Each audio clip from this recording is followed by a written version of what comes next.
안녕하세요. 현재 영어 강사로 활동하고 있는 30대 여성입니다. 20대 초반까지만 하더라도 인생에서 제일 중요한 것은 인생의 동반자를 만나 평생을 함께하는 거라고 생각했는데요. 결혼을 하고 나니 알겠더라고요. 이 모든 것이 허상이라는 걸 말이에요. 평생의 동반자가 되기 위해서는 사랑이란 감정도 중요하겠지만 그보다 더 중요한 것은 서로에 대한 큰 배려잖아요. 저는 결혼 후 남편에게 이런 따뜻한 배려를 받아본 적이 없기에 서로를 위해주는 부부를 보면 참 부럽기 그지없네요. 저희 부부도 사랑과 배려로 서로를 아껴주던 때가 있었는데 변해버린 남편의 모습은 그저 씁쓸할 뿐입니다. 시청자분들 중에서도 변해버린 남편의 모습에 하루하루를 후회로 보내는 분들이 계실 텐데요. 오늘 저의 이야기를 들으시며 공감하시고 대리만족을 얻으셨으면 좋겠네요. 그럼 이야기를 시작하도록 하겠습니다. 저희 부모님은 외교관이었는데요. 그 때문인지 오빠와 저는 어렸을 때부터 영어에 대한 교육을 철저하게 받았어요. 오빠는 영어뿐만 아니라 다른 모든 공부를 잘하는 우등생이었는데요. 그에 비해 동생인 저는 영어를 제외한 다른 과목에서는 오빠만큼의 실력을 보여주지 못했어요. 하지만 그렇다고 부모님에게 꾸중을 듣거나 공부를 잘하는 오빠와 비교를 당하는 일은 없었어요. 부모님께서는 세상을 살아가는데 공부가 전부가 아니라며 항상 강조하셨거든요. 이런 부모님의 영향으로 시간이 지나면서 조금씩 노력하기 시작했고 서울 상위권에 속한 대학교 영문과에 입학을 하게 되었죠. 대학교를 졸업한 후에는 무난하게 영어 강사가 될 수 있었고요. 부모님께서는 자신들의 길을 따라 외교관이 되길 원했지만 오랜 기간 외교관을 준비할 엄두가 나지 않았기에 영어 강사에 만족을 했는걸요. 무엇보다 다른 사람들의 강의를 통해 향상된 영어 실력을 가지는 것은 참 뿌듯한 일이었어요. 하루에 10시간 남짓 서서 강의를 하는 것이 힘들기는 했지만 강의를 듣는 사람들의 실력이 향상되는 것을 보는 것만큼 뿌듯한 일은 없었기에 열심히 노력하게 되었죠. 그리고 열심히 일을 하던 중 남편을 만나게 되었습니다. 처음부터 남편이 눈에 띄는 학생은 아니었어요. 하지만 강의를 들은 후 하루도 안 빼고 아침 일찍 앞자리에 앉아서 강의 준비를 하는 남편의 모습은 참 인상이 깊더군요. 저희는 사람이 아무도 없는 시간을 활용해서 간간히 이야기를 했고요. 남편은 대기업 취업 준비생으로 토익 공부를 하기 위해 학원에 등록했다고 했습니다. 몇 번의 낙방에도 포기하지 않고 원하는 기업에 가기 위해 노력하는 남편의 모습이 참 멋있었어요. 그래서 남편이 꼭 원하는 대기업에 취업을 하길 바랐죠. 그리고 얼마 후 이런 바람은 현실로 이루어졌어요. 원하는 대기업에 취업한 후 남편은 학원으로 돌아와 고백을 했어요. 저 또한 성실하고 꾸준히 노력하는 남편의 모습이 마음에 들어 남편의 손을 잡게 되었고요. 그리고 이런 만남의 시작으로 저희는 결혼까지 하게 되었네요. 2년의 열애 끝에 저희는 결혼을 준비하기로 결심하며 처음으로 서로의 지갑 사정을 공개했는데요. 남편은 일을 한 지 얼마 되지 않아서인지 모아놓은 돈이 많이 없더라고요. 그래서 일단은 제가 모은 돈으로 간소하게 결혼식을 올린 후 신혼집은 월세로 시작하기로 마음먹었죠. 그런데 신혼집을 월세로 시작한다는 이야기를 들으신 친정 부모님께서는 깜짝 놀라시며 자신들이 가지고 있던 아파트를 저에게 양도해 주셨어요. 하나밖에 없는 딸이 돈 때문에 고생하는 것이 싫다면서요. 참 감사하게도 부모님의 지원 덕분에 저희 부부는 넉넉한 형편으로 결혼식을 올리게 되었네요. 자식에게 집을 사준 후 자기 집처럼 드나드는 부모님들이 많았지만 친정 부모님께서는 항상 저희 부부의 생활을 존중해 주셨기에 절대로 저희가 사는 아파트에 오는 법이 없으셨어요. 하지만 저희 부부의 사생활을 존중해 주시는 친정 부모님과는 다르게 시어머니께서는 자기 집보다 더하게 저희 집에 드나드셨는걸요. 잘난 대기업 아들을 둔 덕에 이런 깨끗한 아파트를 구경한다면서요. 눈치를 보니 시어머니께서는 남편이 아파트를 구매했다고 생각하는 모양이었어요. 우리 며느리는 전생에 무슨 좋은 일을 했으면 대기업 다니는 남편에 이런 좋은 집까지 얻게 되는지. 어디 우리 아들 아니었으면 네가 이런 좋은 아파트에서 살림살이를 시작할 수나 있었겠니? 나 때만 해도 무조건 첫 살림은 단칸방에서 시작했는데 잘난 남편 만난 덕분에 우리 며느리는 처음부터 좋은 집에서 살림 보따리를 푸는구나. 이렇게 좋은 집에 사는 것도 다 잘난 남편 덕이니 항상 남편 말을 따르면서 고분고분하게 지내렴. 시어머니는 그렇다 쳐도 남편이 이해가 가질 않았어요. 장인어른이 아파트를 사줬다고 말하는 것이 어려운 일은 아니잖아요. 웬만하면 시어머니의 기분을 생각해서 좋게 좋게 넘어가려고 했지만 시어머니는 이전에도 툭하면 남편 덕분에 좋은 아파트에 산다는 것을 강조하며 은근하게 시집살이를 시키셨기에 사실을 말하기로 결심을 하게 되었죠. 어머니, 사실 이 아파트 혁준 씨가 산 게 아니라 저희 아버지께서 사주신 거예요. 그동안은 어머님 기분 망치고 싶지 않아서 일부러 말씀드리지 않았지만 계속 숨기는 게 서로한테 좋을 것 같지는 않아서요. 그럼 이 아파트가 우리 아버 명의가 아니라 네 친정아버지 명의란 말이냐? 시어머니께서는 아파트가 남편 명의가 아니라는 것에 큰 충격을 받은 듯 싶었어요. 그럴 수밖에 없었습니다. 시어머니께서는 그동안 아파트를 걸고 넘어지며 남편에게 아침 식사를 차리는 것을 강요하는 것은 물론 저희 집안 살림까지 강요를 하셨거든요. 아파트가 제 명의라는 것을 들은 시어머니께서는 한숨을 푹 내쉬더니 갑자기 제 손을 잡으시더군요. 아가, 친정아버지께서 이 좋은 아파트를 사주신 건 참 감사한 일이지만 아파트는 우리 아범 명의로 돌리는 게 어떻겠니? 남자가 가진 게 많아야 든든한 마음으로 큰 일을 할 수 있는 법인데 이 좋은 아파트가 마누라 명의여 봐라. 어디 주눅 들어서 큰일이나 할 수 있겠니? 이게 다 너희 부부 좋으라고 하는 일이니까 이상하게 생각하지 말고 이번만큼은 이 시애미 뜻대로 해다오. 그리고 여자 혼자 이런 의리의리한 집 가지고 있다는 말이라도 돌아봐라. 남 얘기 떠드는 거 좋아하는 옆에 애들이 가만히 있나? 아무리 그래도 아파트 명의를 혁준 씨 단독 명의로 올리는 건 안 될 것 같아요. 다른 거야 이해하고 넘어가면 된다고 쳐도 이 아파트는 저희 힘으로 산 것도 아니고 저희 친정아버지가 사주신 건걸요. 아버지한테 죄송해서라도 그건 안 될 것 같아요. 어디 네 아버지가 대기업 다니는 손자 손가락 빨게 하고 자기 딸만 배부르게 살게 하고 싶어서 이 아파트를 사주신 거겠니? 다 너희 부부가 잘 살길 바라는 마음으로 사주신 거지. 원래 여자가 집안 살림을 잘해야 바깥 일하는 남편이 잘 되는 법이란다. 지금이야 당황스러워서 그러는 거지만 나는 우리 며느리가 현명한 선택을 할 거라 믿으마. 당황스럽긴 했어요.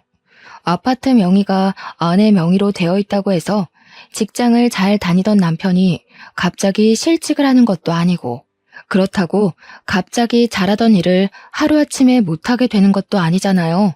계속 거절했지만 시어머니께서는 자꾸만 아파트 명의를 남편으로 변경할 것을 권유하셨어요.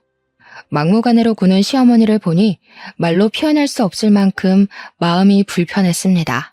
아무 이유 없이 재산을 탐내는 시어머니의 행동은 칼만 들지 않았을 뿐 강도와 다름이 없었거든요. 그래서 시어머니가 돌아가신 후 남편에게 이 사실을 말했죠.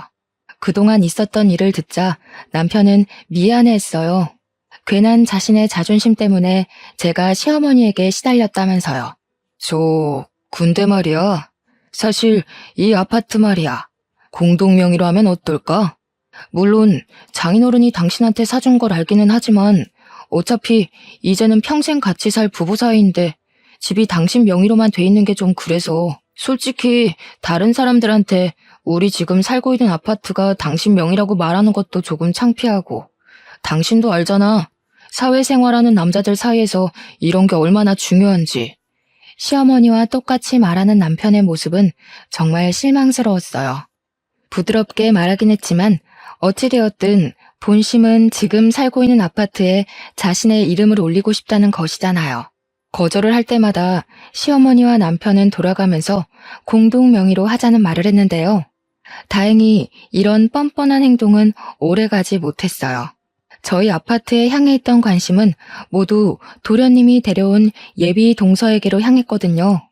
사업을 시작한 도련님께서는 항상 돈 많은 집 딸과 결혼하겠다며 노래를 불렀어요.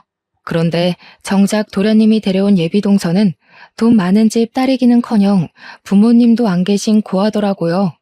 더군다나 동서는 이름도 모르는 작은 중소기업의 경리로 일하고 있었기 때문에 시어머니는 노발대발하시며 도련님의 결혼을 반대했죠. 부잣집 딸 아니면 장가도 안 가겠다는 놈이 뭐에 홀려서 이런 써먹지도 못하는 것을 데리고 와? 어디 애미 쓰러지는 꼴 보고 싶어서 작정이라도 한 거냐? 지금까지 잘하던 놈이 왜 이렇게 어미 속을 썩여? 다른 걸 다 떠나서 나는 제대로 된 교육도 못 받은 고아 우리 집에 며느리로 들일 생각 없다. 사람 인생이 뜻대로 되는 것도 아니고 너무 그러지 말고 우리 결혼 허락해주세요. 이미 뱃속에 애까지 있는데 이제 와서 결혼을 물을 수도 없잖아요. 뭐? 저 청것 뱃속에 애가 들어섰다는 거냐? 이 모자란 놈이 아주 우리 집안을 난장판으로 만들려고 작정을 했구나. 어디 저런 청것한테 내 손주를 볼 수가 있어? 아이고, 못 배운 상것을 집에 들이다니 내가 죽어서 조상님을 볼 낯이 없다. 아이가 있다는 말을 듣자 시어머니는 털썩 바닥에 주저앉으며 오열을 하셨습니다. 물론 사업을 하는 도련님에게 건 기대가 커 실망도 크다는 것을 알기는 했지만 그래도 바로 눈앞에 사람을 두고 앞담을 하는 시어머니의 행동이 좋아 보이지는 않았어요. 어차피 결혼이 확정된 사이이니 잘 대해준다고 해서 어디 덧나는 것도 아니잖아요. 내가 뭘 그리 큰 잘못을 했길래 잘난 우리 아들한테 저런 몹쓸 것이 붙은 건지. 길바닥에 뒹굴던 똥개한테 기와집을 내준 꼴이라니. 앞으로 나는 무슨 낙으로 살고. 시어머니께서는 채통도 잊은 채 바닥에 엎어져 펑펑 우셨어요. 옆에 있던 예비동서는 몸둘 바를 모르며 우왕좌왕했고요. 인사를 온 첫날부터 푸대접을 받는 예비동서를 보니 참 마음이 좋지 않았습니다. 뱃속에 아기가 있다는 것은 누구에게나 축복받을 만큼 행복한 일인데 시어머니로 인해 모든 것이 망가진 거잖아요. 예비동서를 못마땅하게 생각하긴 했지만 이미 뱃속에는 도련님의 아이가 있었기에 시어머니께서는 울며 겨자 먹기로 결혼식을 허락하셨는데요. 진짜 문제는 결혼을 한 후였어요. 결혼 후 도련님 부부와 합가를 한 시어머니는 악랄하다는 소리가 날 정도로 동서를 괴롭히셨거든요. 임신 후 입덧으로 힘들어하는 동서에게 삼시세끼를 차리라고 하는 것은 물론 힘든 이불 빨래까지 일주일에 한 번씩 시키더라고요. 어쩌다 한 번 동서가 힘들다는 소리만 하더라도 시어머니께서는 도끼 눈을 뜨며 동서를 타박하셨습니다. 길바닥에 뒹굴던 똥개 주제에 분에 넘치는 우리 아들 만나서 등 따시고 배부르게 살면 밥값이라도 해야 될 거 아니냐? 돈 없으면 몸으로라도 때워야지.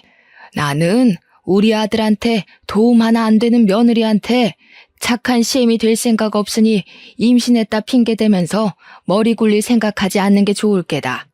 저도 웬만하면 다 하겠지만 입덧 때문에 음식 냄새 맡기가 너무 힘들어서요. 입덧이 잠잠해질 때까지만 근처 반찬 가게에서 사온 밑반찬으로 식사 준비하면 안 될까요? 부모한테 예절 교육을 제대로 못 받아서 그 모양인 거냐? 아니면 임신했다고 유세 부리면서 시애미한테 대들려고 하는 거냐? 어디 우리 아들 덕분에 집에서 편하게 있는 주제에 공짜로 놀고 먹으려고까지 들어?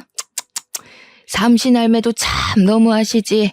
어떻게 모자라도 한참 모자란 청껏한테 우리 아들 핏줄을 점지해 주신 건지. 죄송합니다. 제가 너무 주제 넘었던 것 같아요. 그래도 양심은 있어서 다행이구나.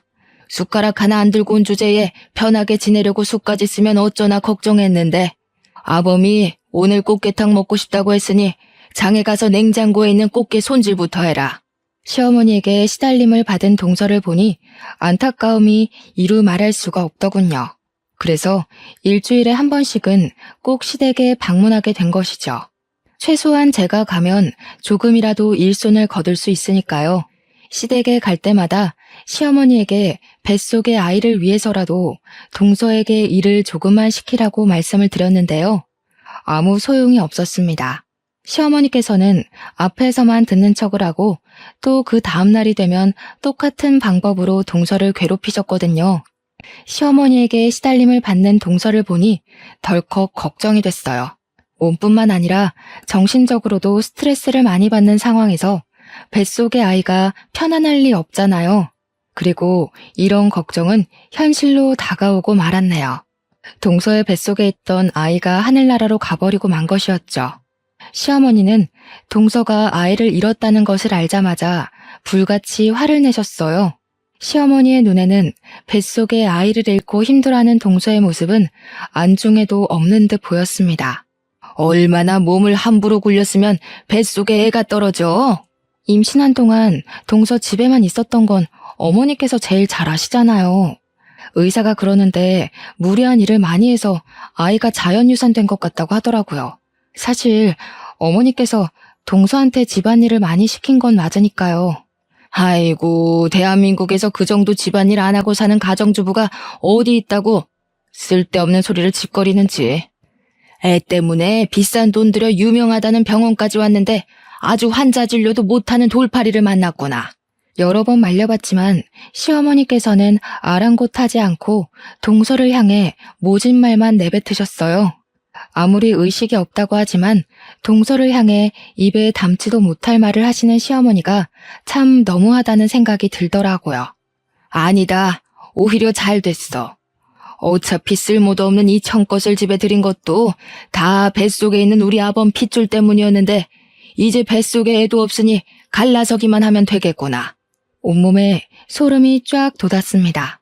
아무리 며느리가 마음에 들지 않는다고 해도 아이가 없다는 이유로 동서를 내쫓을 생각부터 하다뇨.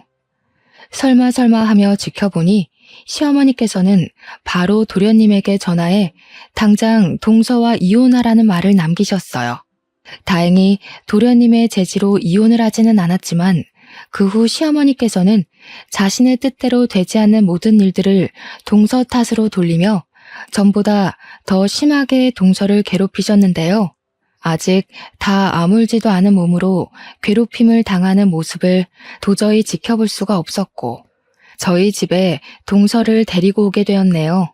동서를 집으로 데려온 후 제일 따뜻하게 끓인 미역국을 건네주었는데요. 동서는 건넨 미역국을 먹지도 않고 왈칵 눈물부터 쏟아내는걸요. 자신이 이런 귀한 대접을 받아도 되는 거냐면서요. 이야기를 들어보니 동서의 부모님은 동서가 13살이었을 때 사고로 인해 돌아가셨다고 해요. 부모님이 돌아가신 후에는 돌봐줄 친척이 없어서 고아원에 가게 되었고요.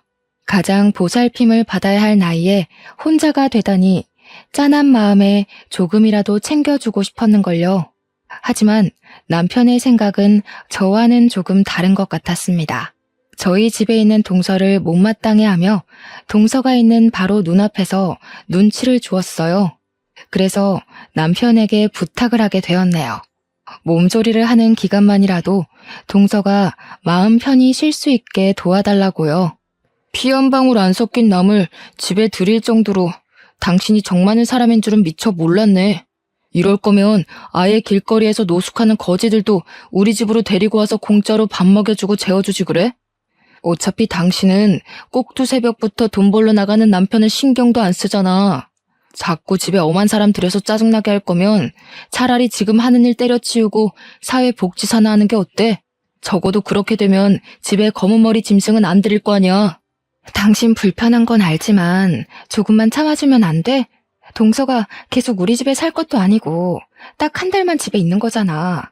시댁에 돌아가면 어머니가 또 동서 시집살이 시키실 게 뻔한데 당신은 동서가 불쌍하지도 않아? 아무것도 없이 시집 왔으면 그 정도는 각오했어야 되는 거 아니야? 끽해봐야 집안 살림이나 시키는 우리 엄마가 보살인 거지. 어차피 집에 가봤자 재훈이가 벌어다 주는 돈으로 호강하면서 살 텐데 집안일 하는 것쯤은 일도 아닌 거 아니야? 당신 정말 어머니가 동서한테 어떻게 했는지 보고도 그런 말이 나와? 하루가 멀다 하고 커튼에 이불 빨래까지. 당신 집안일 쉽다고 아무렇게나 생각하는 것 같은데 그게 얼마나 중노동인지 알아? 가뜩이나 몸도 안 성한 사람한테 힘든 일만 골라서 시키시고 어머니가 시키는 대로 일했다가는 멀쩡했던 사람도 알아눕기 십상이라고. 그럼 돈도 안 버는 주제에 살림이라도 제대로 해야지. 세상에 공짜가 어딨어. 우리 엄마가 너무한 게 아니라 빈손으로 들어와서 재훈이 등에 빨대 꽂으러 간 재수씨가 너무한 거야. 요즘이 어떤 세상인데 빈몸으로 결혼할 생각을 하냐고. 동서를 괴롭히는 시어머니도 이해할 수 없었지만 혼수를 안 해왔다는 이유로 동서를 사람 취급하지 않는 남편의 행동은 더욱 이해할 수가 없었어요. 자신은 장가를 올 때 이불은커녕 맨몸으로 아버지가 사주신 아파트에 들어왔으면서 정작 같은 처지인 동서를 욕하다니요. 다른 사람들이 다 동서에게 손가락질을 한다고 해도 남편은 그러면 안 되는 거잖아요. 그 후에도 남편은 계속해서 동서에게 눈치를 주었고 결국 동서는 한 달을 다 채우지 못하고 시댁으로 가게 되었죠.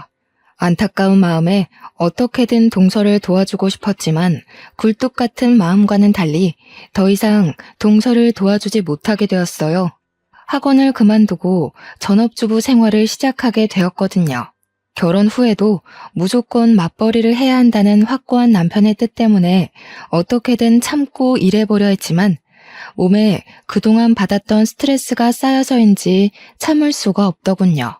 더군다나 오랜 시간 같이 일하던 원장이 새로운 사람으로 바뀐 터라 더 그랬던 것 같았죠.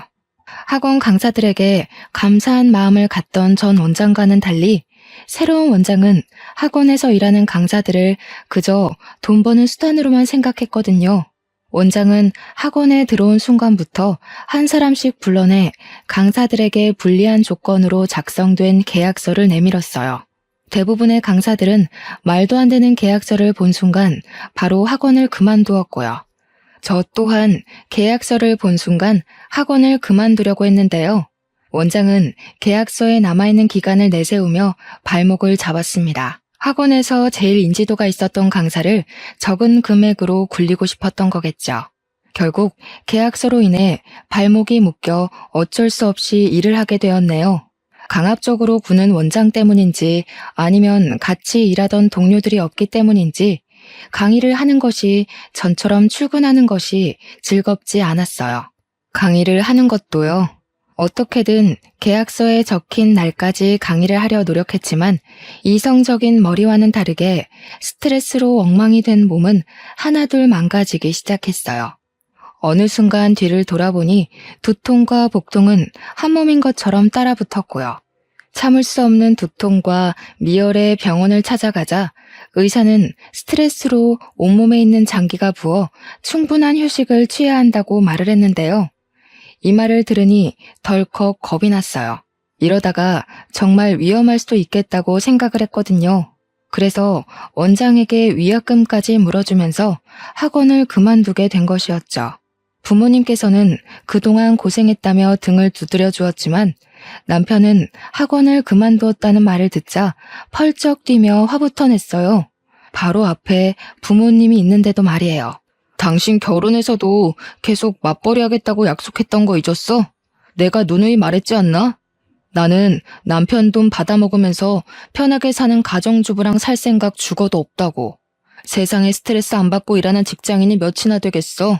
쓸데없는 소리 하지 말고 당장 원장한테 가서 무릎 꿇고 싹싹 빌어. 다시 받아달라고. 자네 정말 너무하는 거 아닌가? 세상에 자기 처가 아파서 일을 그만뒀다는데 어떻게 걱정된다는 소리는 한마디도 안 하고 다짜고짜 돈부터 벌어오라고 하나? 내가 우리 딸 이렇게 고생시키라고 결혼할 때 이 집 사준 줄 아나? 그게 아니라요. 이 사람이 하도 약한 소리 하면서 일을 그만두려고 하길래 버릇을 고친다고 하는 게 그만. 제가 너무 과했던 것 같습니다. 남편의 행동을 보던 아버지께서는 호통을 치며 숟가락을 탁 내려놓았습니다. 화가 난 아버지의 모습을 본 남편은 아차 싶었는지 그제야 변명을 했고요. 하지만 아버지에게 보이지 말아야 할 모습을 보였다는 것은 변하지 않았기에 남편은 그대로 아버지에게 꾸중을 들어야 했네요. 어른 있는데도 자기 처 쉰다는 소리에 벌쩍벌쩍 뛰면서 반대를 하는데 둘이 있을 때는 안 봐도 뻔하지. 그렇게 돈이 좋고 내 딸 노는 꼴 못 보겠으면 지금이라도 갈라서고 자네 어머니 밑으로 들어가게. 곱게 기른 내 딸, 남의 집 자식 때문에 고생하는 꼴 보느니 차라리 내가 평생 끼고 살 테니. 아닙니다. 제가 그만 실언을 한 것 같아요. 한 번만 봐주십시오, 장인어른. 내 딸 하나 행복해하는 모습 보자고 눈이 차지도 않는 자네랑 결혼시킨 건데 계속 이런 식으로 그깟 돈 때문에 길길이 날뛴다면 이 결혼 유지할 필요가 뭔가? 이번 일은 그냥 넘어가지만 다시 한번 돈 가지고 내 딸 못 살게 굴면 그때는 정말 이혼시킬 테니 그리 알게. 아버지의 불호령이 있어서인지 학원을 그만두고 집에서 휴식을 취할 때도 남편은 군말 없이 있더군요.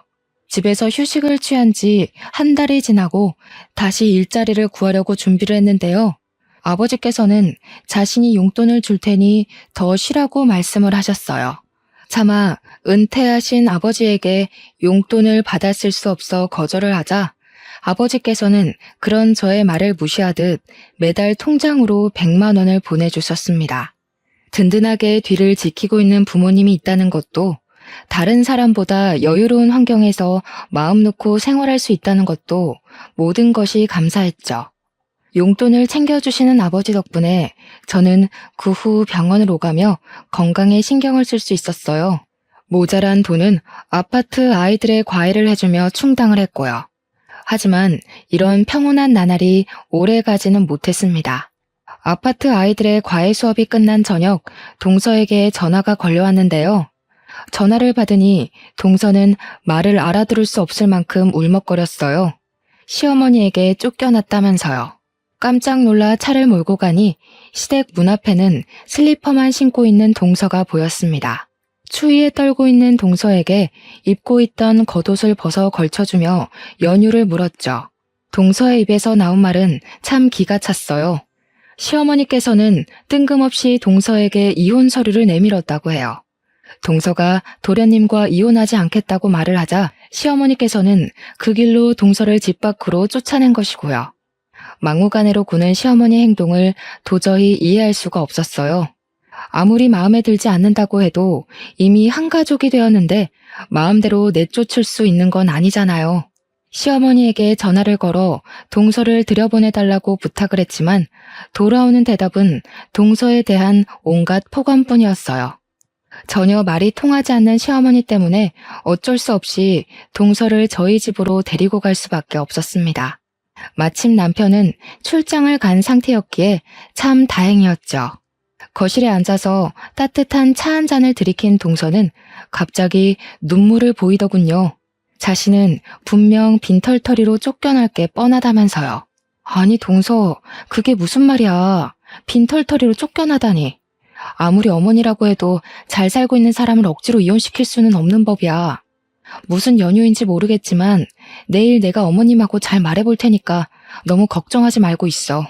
사실 그이랑 저 혼인신고도 안 하고 살았어요. 뭐? 혼인신고를 안 하고 살았다니. 그럼 지금까지 동거만 하고 살았다는 거야? 그이가 그랬거든요. 혼인신고는 아이 낳으면 하자고. 근데 아이가 잘못되고 난 후에는 혼인신고에 대한 말은 아예 꺼내질 않았어요. 그래서 지금까지 혼인신고도 안 하고 산 거고요. 어머님께서 아직 이 사실을 모르셔서 이혼 서류에 도장을 찍으라고 하시는 것 같은데 아마 혼인신고도 안 했다는 걸 알면 아마 당장 맨몸으로 내쳐지고도 남을 거예요. 아니 세상에, 도련님도 참 너무하시지. 같이 산 세월이 얼만데 지금까지 혼인신고도 안 하고 살 수가 있어. 너무 안타까웠습니다. 시어머니뿐만 아니라 도련님 또한 동서를 가족이 아닌 그저 같이 사는 동거인으로 생각한 것 같았거든요. 언제든지 자기 마음에 들지 않으면 갈아치울 수 있는 그런 동거인 말이에요. 괜찮다는 말을 하기는 했지만 조용히 눈물을 훔치는 동서의 모습을 보니 마음에 무거운 돌덩이를 올린 것처럼 아려왔어요. 동서에게는 든든한 뒷배가 되어줄 가족이 없었으니까요. 그래서 동서가 완전히 정착을 할 수 있도록 도와주자고 마음을 먹은 것이고요. 제일 먼저 한 것은 도련님을 설득하는 일이었어요. 도련님이 동서와 혼인신고를 하게요. 시어머니가 아무리 뭐라고 해도 도련님이 끝까지 동서를 지켜준다면 아무리 시어머니라도 어찌할 수가 없을 테니까요. 하지만 너무 간절하게 바라는 일은 이루어지지 않는 법이라고 했던가요? 혼인신고를 하게 만들기 위해 노력한 것은 물론 도련님의 마음을 잡는 것마저 쉽지가 않았습니다. 결국 동서는 시어머니의 핍박과 도련님의 변심으로 인해 반강제적으로 시댁에서 내쫓기게 되었는걸요. 가족이 없는 동서에게 마땅히 갈 곳이 없다는 것을 뻔히 알면서도 내쫓아낸 시어머니와 도련님이 참 너무하다고 생각을 했어요. 고작 500만 원이 채 안 되는 돈을 주어주고 하루아침에 사람을 내쫓다뇨. 시댁에서 쫓겨난 후 동서는 냉난방도 제대로 되지 않는 고시원에 짐을 풀었다고 했습니다. 그 소식을 들으니 도저히 가만히 있을 수가 없었네요. 제가 아니면 동서를 챙겨줄 사람은 아무도 없었거든요. 통장에 모아둔 돈을 털어 현재 살고 있는 아파트 근처에 동서의 원룸을 얻어주었죠. 가뜩이나 몸이 약한 동서에게 냉난방은커녕 방음조차 제대로 되지 않는 고시원에서 살게 할 수는 없는 일이잖아요. 동서가 원룸에 들어간 후에도 시간이 날 때면 틈틈이 들러 반찬을 가져다 주는 등 제가 할 수 있는 한에 신경을 썼습니다. 다행히 이런 노력이 통했는지 금방 기운을 차린 동서는 근처 카페에서 일을 시작했고요. 건강도 상처받은 마음도 점점 회복해가는 동서를 보며 안심을 했는데요. 동서가 쫓겨난 지 2달이 되던 날 시어머니가 왜 동서를 쫓아내려고 길을 썼는지 알게 되었네요. 시어머니의 생신을 맞아 시댁에 찾아갔는데요. 뒤늦게 나타난 도련님께서는 결혼을 하겠다며 한 여자를 데리고 왔는데요. 이야기를 들어보니 여자는 억소리가 절로 나오는 부잣집 딸이더군요. 그제야 왜 그렇게 성급히 동서를 내쫓았는지 이해가 되었어요. 부잣집 여자를 며느리로 들일 기회를 놓치고 싶지 않았던 것이었죠. 시어머니도 도련님도 말이에요. 돈에 눈이 멀어 갈 곳도 없는 동서를 내쫓은 시어머니도 도련님도 절대 용서를 할 수 없었어요.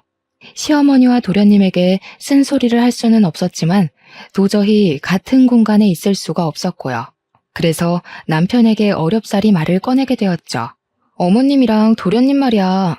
아무리 돈이 좋다고 해도 그렇지 어떻게 멀쩡히 집에 있던 며느리까지 내쫓으면서 집에 새로운 사람을 들일 수가 있어? 무슨 쓸모없는 잡동사니 버린 것처럼 동서를 내쫓으시고 정말 너무한 거 아니야? 동서 보기 미안해서라도 나 도련님이랑 어머니 얼굴 보면서 웃는 거 못하겠어. 또 울고 있네. 너무한 건 엄마랑 재훈이가 아니라 쥐뿔도 없는 주제에 결혼까지 맨몸으로 결혼한 재수씨지. 당신 자꾸 재수씨 걸고 넘어지면서 이상한 헛소리나 짓거리는데 하는 것도 없이 집에서 노는 것 봐주는 것만 해도 고마운 줄 알아야지. 재수씨처럼 쫓겨나기 싫으면 쓸데없는 소리 하지 말고 잘해. 어휴, 재훈이 자식은 부자인 마누라 만나서 강남 아파트에 외제차까지 받았다는데 내 처지는 이게 뭔지. 아파트는커녕 있지도 않은 동서 타령하며 시댁 행사에도 빠지려는 여자랑 사니 말이야. 내 처지가 비 맞은 생쥐랑 다를 게 없다. 다를 게 없어. 당신 지금 내가 시댁 행사 가기 싫어서 꾀부리는 거라고 생각하는 거야? 그럼 아니야? 있지도 않는 사람 걸고 넘어지면서 요리조리 피하려고 하는 거 보면 맞구만. 지금 당신이 장인어른이랑 장모님 믿고 설치는 것 같은데 지금 당장만 생각하지 말고 나한테 잘해. 장인어른이고 장모님이고 돌아가시면 고아나 다름없는 당신 걷어줄 사람은 나밖에 없으니까. 아무 상관없는 남처럼 이야기하는 남편을 보니 남자는 결혼을 하면 남의 편이 된다는 말이 무슨 말인지 온몸으로 깨닫게 되었습니다.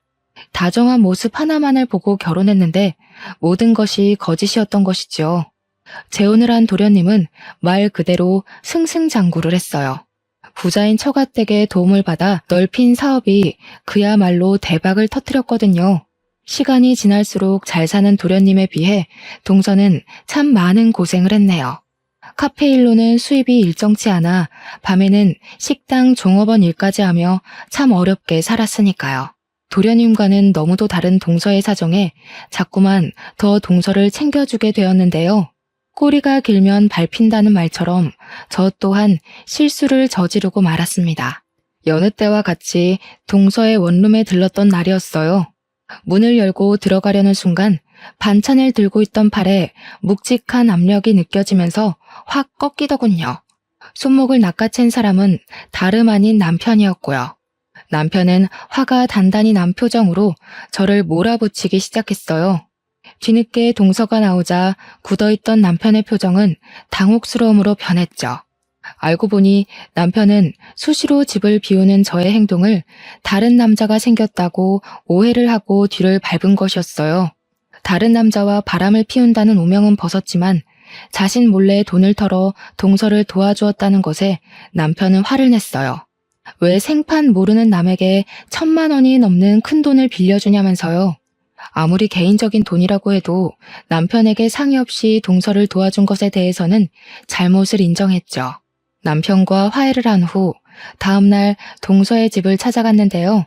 동서는 괜히 자신 때문에 시댁 식구들에게 곤욕을 당하지 말라고 말을 했습니다. 그러고는 자신이 이사 가는 것이 맞는다며 그동안 챙겨주어서 고맙다고 큰 절을 올리더군요. 동서에게는 너무 미안했어요. 도와주고자 했던 행동이 오히려 독이 되어 동서에게 돌아온 거잖아요. 이사 당일 떠나가는 동서에게 그래도 연락은 계속하고 지내자고 말은 했지만 그 이후 동서가 저에게 연락하는 일은 없었네요. 동서에게 온 것이라고는 보증금으로 빌려주었던 1,000만 원을 입금한 것이 전부였어요. 그렇게 저와 동서의 인연은 끝이 나고 만 것이었죠. 동서가 자취를 감춘 10년 동안 참 많은 것들이 변했어요. 남의 눈에 피눈물을 흘리게 한 도련님은 어느새 억대의 자산을 가진 부자가 되어 있었고 만년 과장이었던 남편은 차장의 자리까지 오르게 되었죠. 오래된 빌라에서 살던 시어머니 또한 도련님의 도움으로 서울 한복판에 있는 신축 아파트에 입주를 하게 되었고요. 한평생 외교관으로 일하던 부모님 또한 은퇴 후의 삶을 즐기고 계셨어요. 어머니께서는 주재원인 오빠를 따라간 새언니의 출산 준비를 돕고 있었고 한국에 남은 아버지께서는 골프를 배우며 여유로운 생활을 즐기셨는걸요.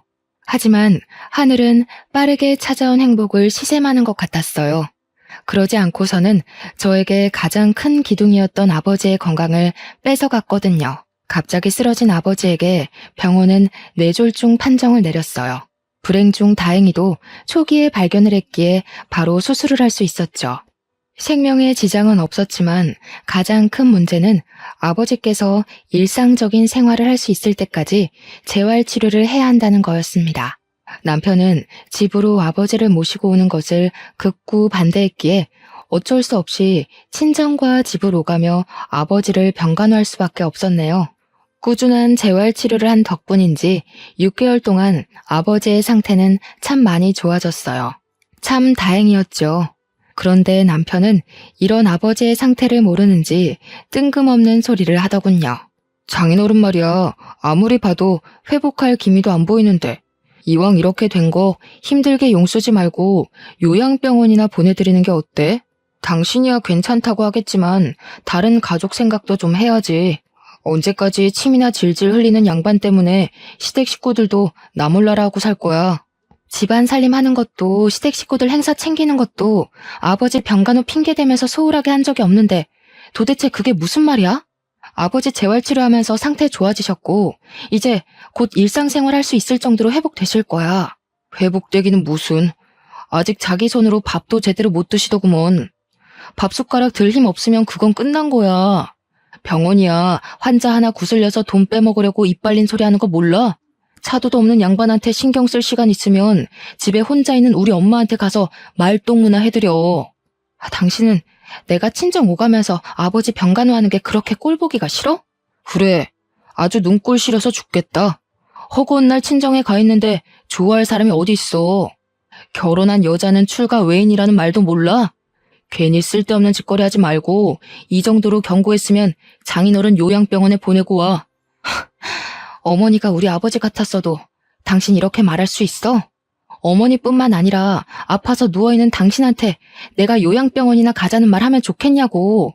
당연히 나나 우리 엄마 아프면 당신이 병간호 해야지.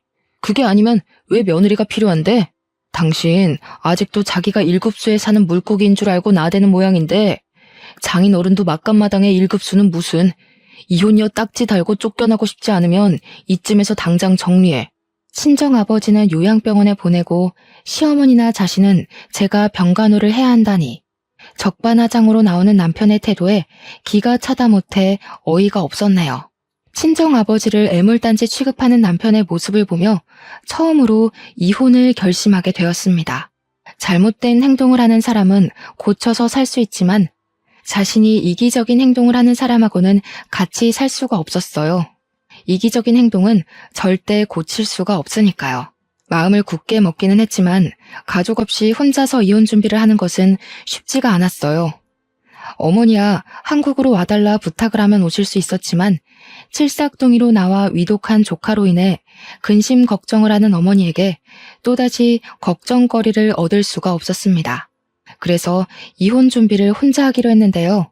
이혼하겠다고 선언을 하자 시어머니는 다짜고짜 집으로 찾아와 행패를 부렸어요. 이혼을 하면 맨몸으로 쫓겨날 거라면서요.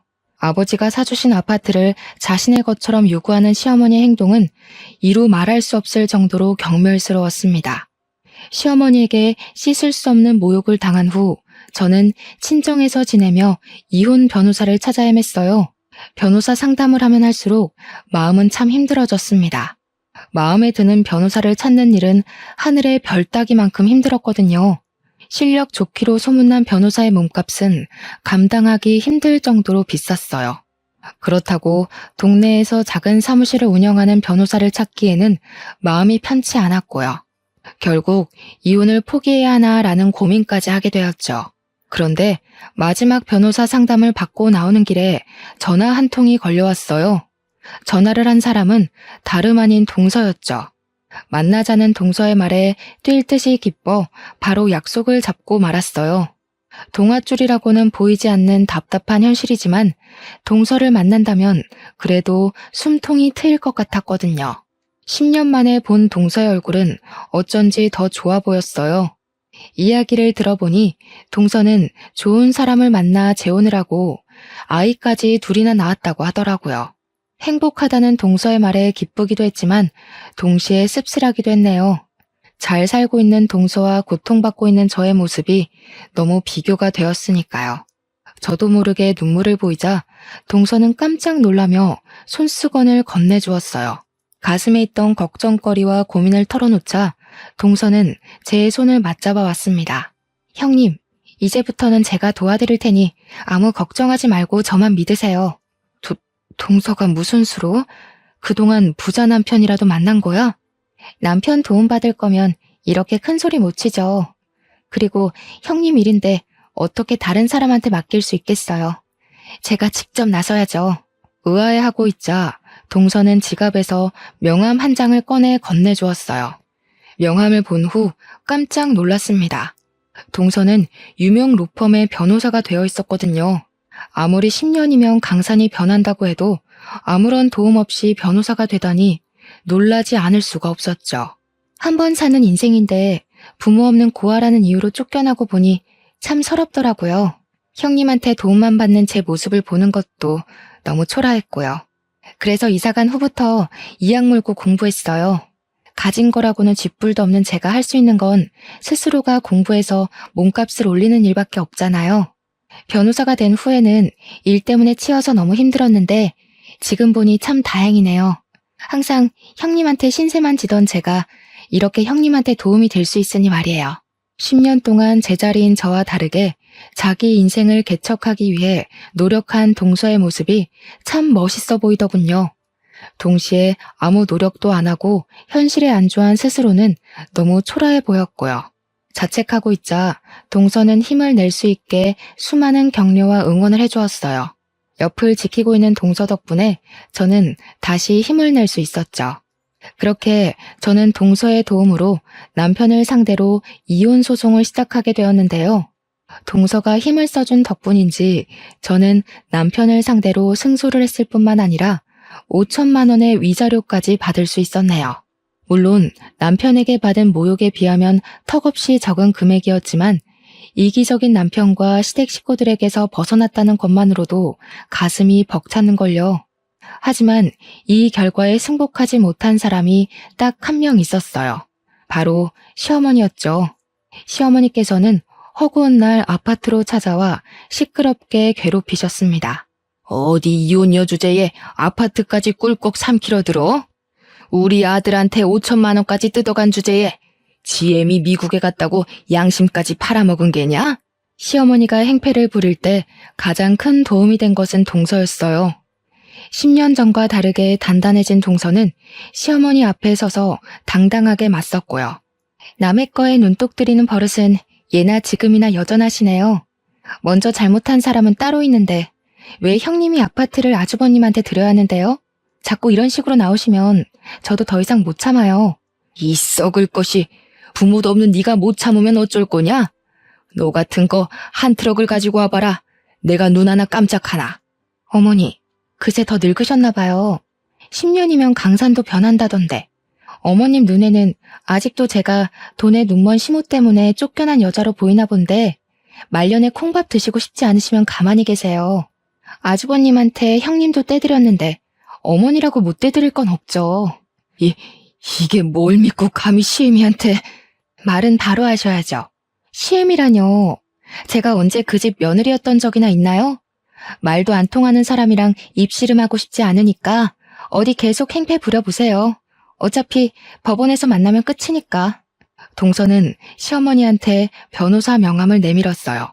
당연히 명함을 본 시어머니는 소스라치게 놀라며 무릎을 꿇고 싹싹 빌었고요. 아이고 아가, 다 늙은 시애미랑 싸워봤자 뭐가 좋겠니? 더 이상 안 찾아올 테니 한 번만 받아오. 그 후 시어머니께서는 아파트에 코빼기도 비추지 않았어요. 이혼이 마무리된 후 저는 아파트를 월세로 돌리고 친정으로 돌아왔고요. 아버지가 일상생활을 할 수 있게 된 후 새로운 시도를 시작하게 되었죠. 영어 학원을 차리는 것이었어요.